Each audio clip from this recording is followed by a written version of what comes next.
अस्सलाम वालेकुम नाजरीन, मैं हूं आपका हकीम वसीम अहमद। नाजरीन, खाना खाने के बाद गुड़ खाना, शहद या फिर खजूर का इस्तेमाल करना इंतहाई मुफीद है। इसके फायदे मैं आपको बताता चलूं।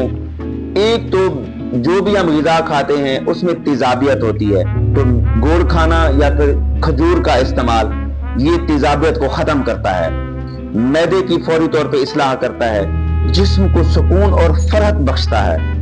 उसके बाद जो भी हम ग़िज़ा खाते हैं तो ये मीठा जो है ना, थोड़ा सा जो भी है, ज़्यादा नहीं खाना, थोड़ा सा खा लिया करें। तो ये ग़िज़ा को जल्द अज जल्द जुज़्व बदन बनाता है, जिस्म को ताकत मुहैया करता है, साले खून पैदा करता है, फिर बदहज़मी को, गैस को और जनन तेज़ाबियत को भी ख़त्म करता है।